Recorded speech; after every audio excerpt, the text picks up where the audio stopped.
Okay, sebenarnya kalau buat masa sekarang BYD kat Malaysia ni kita ada satu saja model sedan iaitu BYD Seal. Tapi tahukah anda, kita ada model sedan baru iaitu ini. Ini adalah BYD C6 EV. Bukan BYD Seal 06 dekat China. Nama dia dekat China adalah BYD Kin L. Dan untuk Malaysia ni, kita adalah market overseas pertama yang dapat Seal 6 EV. So untuk video hari ni, kita tengok apa yang best, apa yang menarik dengan BYD Seal 6 EV ni. Jom.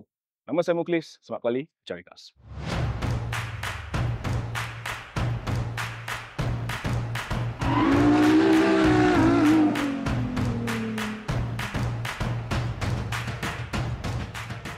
Okey, sekali tengok BYD Seal 6 ni, sekali tengok nampak macam Atto 3 sebenarnya. Sebab apa? Sebab depan dia masih menggunakan ciri design Ocean Aesthetic yang sama digunakan oleh model Atto 3 dan juga model-model BYD lain. Contoh kat depan kita ada lampu LED tajam dan dia ada full width DRL. Bawah sini, dekat tengah dan sampai hujung, dan overall bentuk dia bagi saya, dia berbeza sedikit pada Seal. So maknanya boleh bezalah antara Seal 6 dengan Seal yang biasa.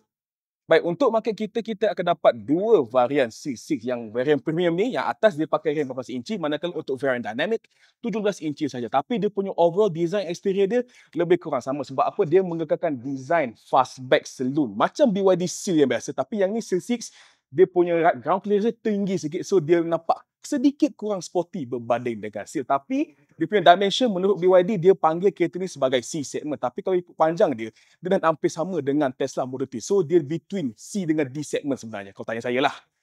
Dan persamaan model Seal 6 dengan model BYD lain nampak juga dekat belakang. Sebab apa? Dia masih pakai full width LED tail light ni. Dia punya desainnya sebiji macam yang kita nampak dekat model BYD Atto 2. Dan ini masih sebuah sedan saloon. So maknanya dia punya tailgate pun buka macam sedan, bukan macam fastback. Dan bila anda buka, anda akan nampak boot space 460 liter. Macam biasa, spare tayar tak ada sebab ada bateri untuk EV. Tapi kalau anda nak space lagi, depan kita ada frunk 65 liter. Takat nak bawa durian, insyaAllah muat. Baik, dari segi tarik kuasa untuk Seal 6 EV ni, dia masih menggunakan platform platform 3.0 yang sama digunakan oleh model-model BYD lain macam Atto 3 dan juga Seal. Okey, dia punya motor dia pakai single motor dekat tayar belakang, so dia rear wheel drive. Tapi untuk dia punya power berbeza. Untuk dynamic dengan premium, dia berbeza power. Untuk premium, dia punya power dia lebih kurang 215 horsepower dan 330 Nm torque. 0 ke 100 lebih kurang 7.5 saat dan top speed dia dilimit pada 180 km sejam sahaja. Tapi yang special kereta ni, dia bukan setakat rear wheel, tadi dia punya suspension setup, dia ada multi-link dekat belakang dan juga MagFacial. So, dia menjanjikan pemanduan yang sangat agresif dan dinamik macam BYD Seal yang biasa. Okay, in terms of battery pula, dia pakai bateri 56 kWh LFP yang dikatakan boleh support DC charging sehingga 100 kW. So maknanya 10 ke 80% charging lebih kurang 23 minit saja. So kalau kalian singgah R&R, beli nasi, makan-makan, settle, siap charge sampai 80%. Okey, tapi AC dia masih lagi slow iaitu 7 kW sahaja. Okey, dia punya jarak EV dia BYD claim NEDC jarak dia boleh jalan sehingga 485 km. Yelah, sebab bateri tak besar sangat. Tapi kalau ikut kita translate kepada NDC, kalau translate kepada WLTP lebih kurang dalam 400 hingga 420 lah. So okey lah, not bad. Nak pergi Penang one way tak masalah. Okey, adik kakak, sebelum kita masuk kat dalam, saya nak tunjukkan. Untuk masuk dalam kereta BYD Seal 6 EV ni, ada 3 cara. Cara yang pertama, macam biasa, kita pakai kunci kereta macam biasalah. Kereta mana pun boleh pakai. Tapi sekiranya anda terlupa, maknanya terlupa nak bawa kunci kereta, jangan risau. BYD juga ada bagi NFC keycard. So letak dalam wallet, tap, boleh buka macam tu. Tapi sekiranya anda pun lupa juga nak bawa wallet, jangan risau. Anda boleh matekan kunci ni kepada handphone anda, pakai NFC, tap dekat sini, buka kereta macam biasa. Okey, sekarang kita berada di dalam BYD Seal 6 EV dan anda perasan dalam dia memang nampak lebih kurang hampir sama dengan model Atto 2. Tempat apa kat depan ni kita tengok steering wheel, dia pakai steering wheel sebiji sama dengan Atto 2. Dia ada butang belah kiri ni untuk ADAS dan belah kanan untuk infotainment.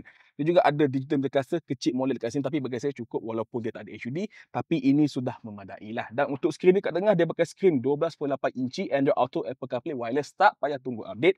Dan juga kita ada banyak lagi aplikasi, ada Spotify on board, ada karaoke. So nak karaoke tak payah pergi kedai siam, datang sini beli kereta ni boleh terus karaoke. Dan kat tengah saya suka untuk BYD, dia masih menggunakan banyak butang-butang fizikal. Contoh start stop button kat sini, ada butang untuk bertukar drive remote dan juga butang untuk mengawal intensity regenerative braking. Bagi saya EV sangat penting sebab kadang-kadang kita nak banyak, kadang-kadang kita nak sikit. Dan saya beri itu macam biasa, kita ada wall charger kat sini.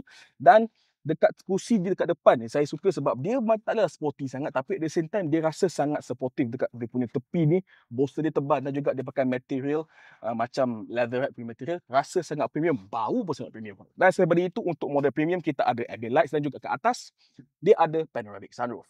Okey, untuk ruangan tempat duduk belakang, saya suka nak reportkan bahawa Seal 6EV ni dia punya space dia boleh tahan. Sebab apa? Walaupun dia adalah sebuah C segment sedan, tapi dia punya space dia dalam ni macam D segment punya sedan. Okey, contoh saya punya legroom. Okey, kursi dia saya adjust ikut saya punya driving position. Tengok, legroom masih ada. Dan walaupun bubung dia nampak sporty kat luar, tapi dalam headroom masih lagi ada untuk orang tinggi macam saya 175 cm, tak ada masalah. Dan anda boleh nampak dia punya lantai dia almost flat. So maknanya 3 orang insya-Allah boleh duduk dengan keadaan yang selesa. Selain daripada itu, kita juga ada 2 corong aircon dan juga 2 USB. So, nak travel dengan kereta ni insya-Allah okey, tak ada masalah.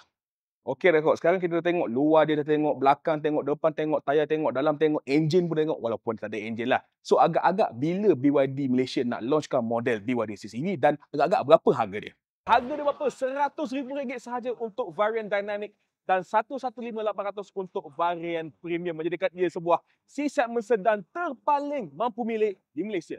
Okey adik-kakak, dengan harga tersebut anda juga akan dapat waranti yang sangat komprehensif oleh BYD Malaysia, termasuklah waranti khas untuk bateri dan juga motor sepanjang 8 tahun. Okey, untuk 800 pelanggan pertama yang booking kereta ni, anda akan dapat early bird package. Satu option untuk orang living landed, mana akan dapat wallbox charger, dan satu lagi option untuk yang duduk kat kondo apa, anda akan dapat charging complimentary services dan macam-macam lagi. Okey, apakah pendapat anda dengan BYD CCV? Adakah agak-agaknya model C-segment sebelum ni boleh tapau ke Honda Civic ke Corolla ke apa semua? Agak-agak Honda City boleh tapau.